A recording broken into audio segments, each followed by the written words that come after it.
Assalamualaikum warahmatullahi wabarakatuh. Salam Om Swastiastu, Namo Buddhaya, salam kebajikan, salam sejahtera untuk kita semua. Halo semuanya, perkenalkan nama saya Nadia Putri dengan nomor pokok mahasiswa 221063108874 dari kelas 4C Program Studi Pendidikan Bahasa dan Sastra Indonesia, Fakultas Keguruan dan Ilmu Pendidikan Universitas Singapura Bangsa, Karawang. Perkenalkan, nama saya Nuril Sari Putri dengan nomor pokok mahasiswa 2210911808081.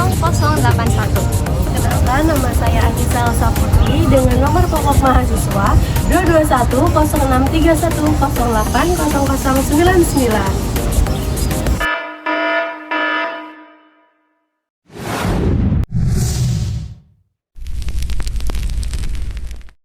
Alih kode menurut Suito tahun 1983 halaman 68, alih kode adalah peristiwa peralihan kode yang satu ke kode yang lain. Jadi apabila seorang penutur mula-mula menggunakan kode A, misalnya bahasa Indonesia, dan kemudian beralih ke menggunakan kode B, misalnya bahasa Jawa, maka peristiwa peralihan pemakaian bahasa seperti itu bisa disebut dengan alih kode atau kode switching. Campur kode atau kode mixing menurut Krida Laksana tahun 1993 halaman 35 merupakan penggunaan satuan bahasa dari satu bahasa ke bahasa lain untuk memperluas gaya bahasa atau ragam bahasa, termasuk di dalamnya pemakaian kata, klausa, idiom, sapaan, dan segalanya. Nah, sementara menurut Nababan 1984 halaman 32 mengatakan bahwa campur kode adalah suatu keadaan berbahasa di mana orang mencampur dua atau lebih bahasa atau ragam bahasa dalam suatu tindak tutur.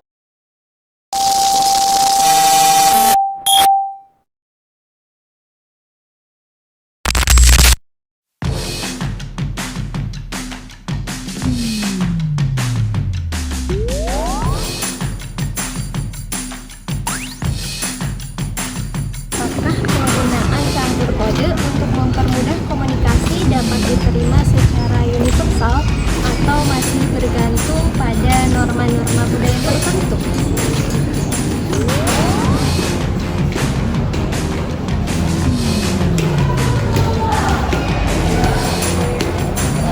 Menjawab pertanyaan Ida ya. Jadi jawabannya penerimaan penggunaan campur kode untuk mempermudah komunikasi dapat bervariasi di antara budaya dan norma-norma tertentu. Dalam beberapa konteks, campur kode dapat dianggap sebagai sesuatu yang wajar dan membantu komunikasi.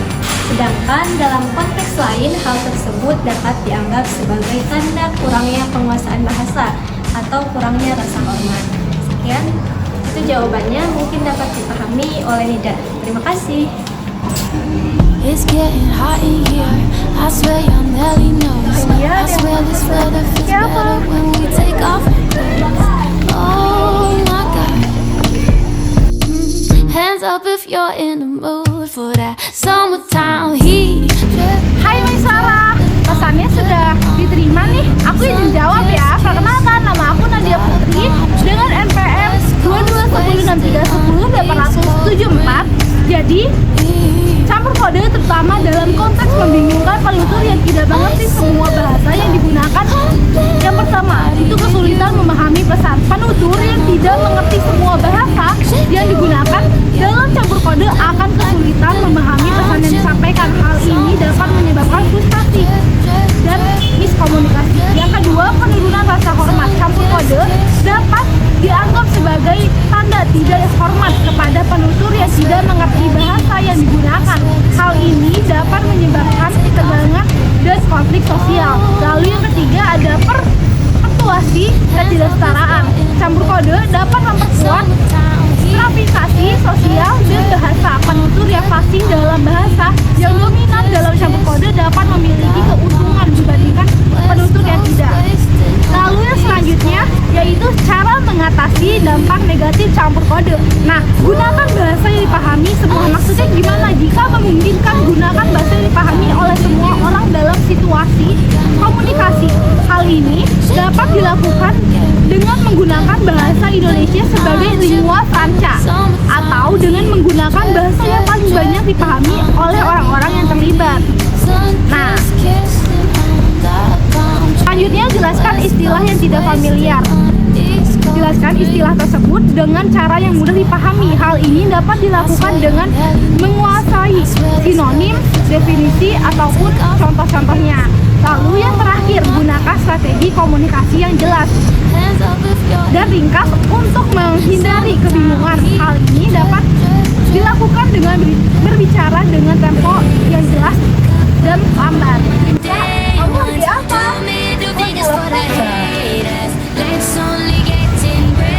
Hai, nama saya Anissa Alsafri dengan NPM belakang 99. Saya izin menjawab pertanyaan dari Sri Wulandaria. Jawabannya yaitu peran alih kode dan campur kode. Itu yang pertama ada menjembatani ketika berkomunikasi dengan orang yang memiliki bahasa ibu yang berbeda. Alih kode dan campur kode dapat menjadi jembatan untuk saling mengatasi komunikasi bahasa. Nah, yang kedua, mengakomodasi perbedaan kemampuan berbahasa dalam masyarakat multibahasa. Seringkali terdapat perbedaan tingkat penguasaan bahasa di anggota masyarakat. Alih kode dan campur kode memungkinkan penutur untuk menyesuaikan dengan kemampuan berbicara lawan bicara sehingga komunikasi dapat berlangsung dengan lebih baik. Yang ketiga, ada membangun hubungan dan kedekatan dengan menggunakan alih kode atau campur kode. Seorang penutur dapat menunjukkan rasa hormat yang dapat membantu hubungan yang lebih baik lagi. Selanjutnya ada nomor 4. Nomor 4 itu memperkaya pemahaman dan ekspresi melalui alih kode dan campur kode. Penutur dapat mempelajari pemahaman bahasa lain yang lebih tepat. Ini dapat memperkaya atau membangun komunikasi lintas budaya mereka. Selanjutnya yang terakhir ada menegosiasikan identitas budaya. Dalam konteks multibahasa, alih kode dan campur kode dapat digunakan untuk menegosiasikan atau mengekspresikan identitas budaya seseorang.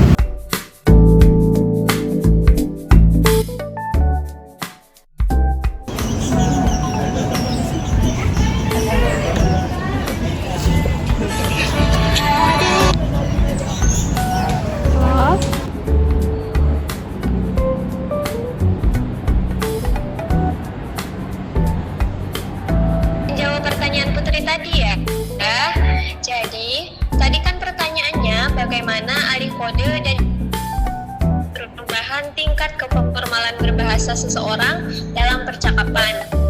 Nah, dijawab, alih kode dan campur kode berkaitan erat dengan perubahan tingkat keformalan seorang dalam percakapan. Alih kode terjadi ketika peserta percakapan beralih dari satu bahasa atau variasi bahasa ke bahasa lain yang kurang formal menjadi formal menyesuaikan dengan situasi percakapan. Nah, sementara itu campur kode merujuk pada pencampuran dua atau lebih bahasa atau variasi bahasa dalam tindak tutur atau kalimat yang sama dan sering terjadi dalam percakapan informal sebagai strategi komunikasi yang menandakan tingkat keformalan berbahasa yang lebih rendah.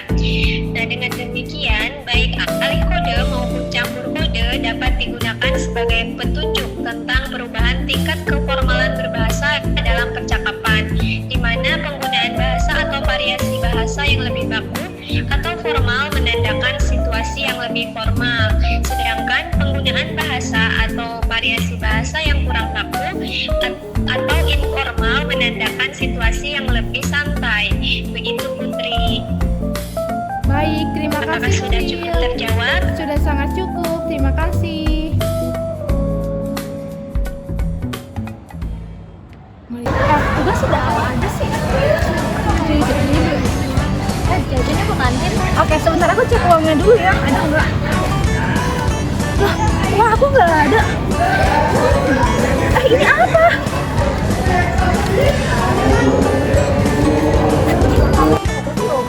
Udah ada kok. Tapi sebentar ya. Halo Septi, perkenalkan nama saya Nadia Putri. Izin menjawab pertanyaannya tadi ya.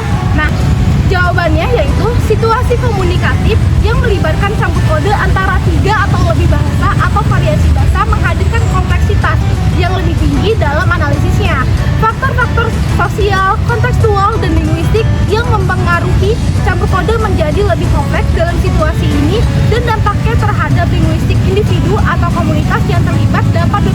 tergantung pada berbagai faktor tersebut. Nah, ada beberapa pertimbangan terkait fenomena campur kode dalam situasi yang kompleks. Yang pertama, faktor sosial dan kontekstual. Dalam situasi yang melibatkan campur kode antara 3 atau lebih bahasa, faktor sosial seperti latar belakang etnis, budaya, sosial, ekonomi, dan politik dari individu atau komunitas yang terlibat dapat memainkan peran penting.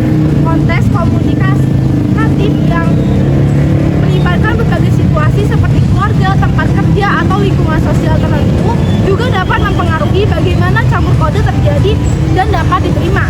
Yang kedua, faktor linguistik. Dalam situasi campur kode yang melibatkan 3 atau lebih bahasa, faktor linguistik seperti tingkat kefasihan dalam setiap bahasa dan kesalingpahaman antara pembicara tentang bahasa yang digunakan dapat mempengaruhi pola campur kode. Selain itu,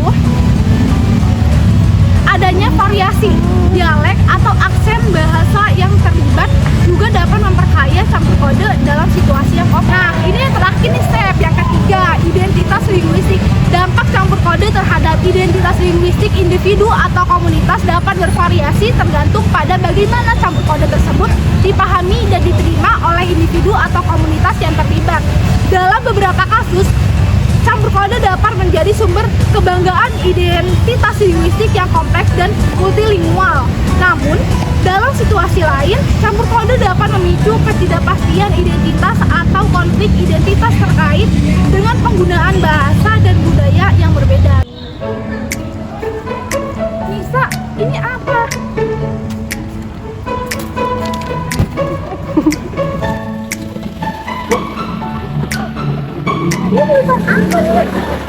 Oh, ini jawaban pertanyaan dari Hairani. Saya bacakan ya. Izin menjawab pertanyaan dari Hairani. Ya, terdapat perbedaan signifikan antara alih kode dan campur kode dalam konteks linguistik dan sosiolinguistik. Yang pertama, campur kode. Campur kode dalam konteks sosiolinguistik yaitu campur kode dapat mencerminkan identitas ganda budaya pembicara. Kalau dari konteks linguistik, campur kode itu seringkali terjadi karena pembicara tidak membedakan dengan jelas antara bahasa-bahasa yang mereka kuasai. Yang kedua ada alih kode. Alih kode dalam konteks sosiolinguistik itu, alih kode juga dapat digunakan untuk menunjukkan identitas sosial atau solidaritas dalam kelompok tertentu. Nah, adapun konteks linguistiknya, alih kode sering terjadi karena pembicara merasa bahwa menggunakan satu bahasa lebih tepat dalam menyampaikan suatu konsep. Setelah mendengarkan penjelasan kami tadi mengenai alih kode dan campur kode, izinkan saya memaparkan kesimpulan dari pembahasan kita kali ini. Alih kode dan campur kode adalah fenomena dalam komunikasi yang berkaitan dengan perubahan tingkat keformalan bahasa. Alih kode terjadi saat seseorang beralih dari satu bahasa ke bahasa lain yang lebih atau kurang formal. Sementara campur kode melibatkan pencampuran elemen dari 2 atau lebih bahasa dalam satu ucapan. Dalam konteks komunikasi antar kelompok dengan latar belakang yang berbeda, kedua fenomena ini memfasilitasi pemahaman, mengakomodasi kemampuan berbahasa yang beragam, serta memperkaya ekspresi. Namun penggunaan yang berlebihan juga bisa menyebabkan kebingungan antara lawan bicara, sehingga diperlukan kepekaan dalam penggunaannya.